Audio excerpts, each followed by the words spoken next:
That list of disputed Andros voters is getting shorter. ZNS News understands it's now down to 8 and could be even less by the time a voter planting hearing resumes in North Andros tomorrow. Meantime, the Progressive Liberal Party is criticizing the Free National Movement and Prime Minister Hubert Ingraham for revealing the identity of one of the people at the center of that reported voter planting hearing in North Andros.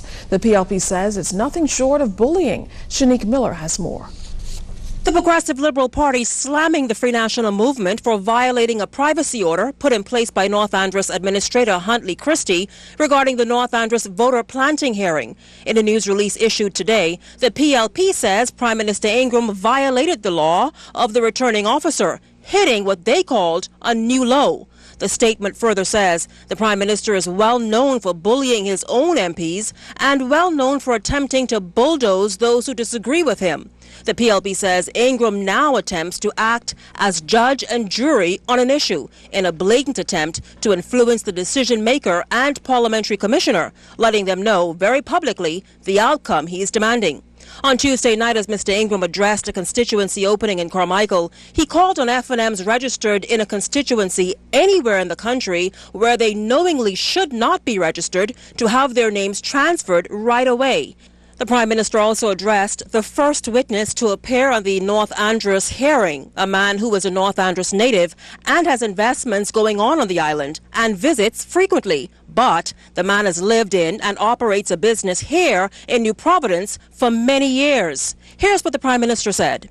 If you register in the constituency in which you do not live, for whatever reason, because you have ties in the area, because you were persuaded to do so, or because you were planted there, please go and have your registration transferred so that you're able to vote legitimately and have your vote counted where you live. I make this statement to all eligible voters. I do this to distinguish myself from Perry Christie, who claims that my call for people to act lawfully, to not corrupt our political process, is intimidating. It's not intimidating to say, obey the law.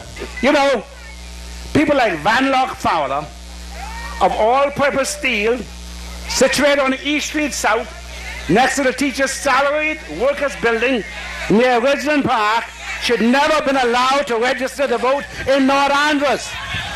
He doesn't live there. He lives in Nassau like I do.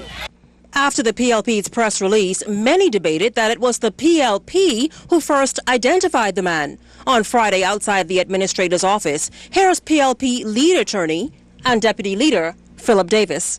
The law has changed. I mean, if a person has two residences, he could choose which one he wants to. Mr. Fowler, as you can hear on the evidence, he has two residences. This is not the first time he registered here. You heard evidence from one of the witnesses that he's voted at least 3 times here.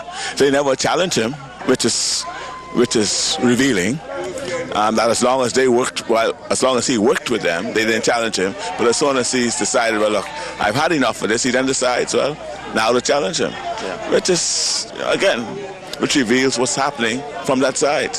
Now, since last Friday, it appears that the list of 30 names has been shortened substantially.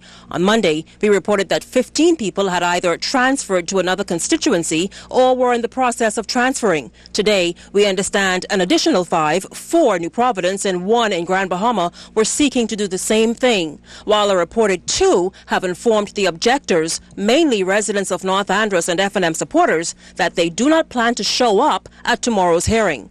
When the hearing reconvenes on Friday, the presiding officer will hand down his ruling in the case of registered voter identified as VF. Shanique Miller, ZNS News.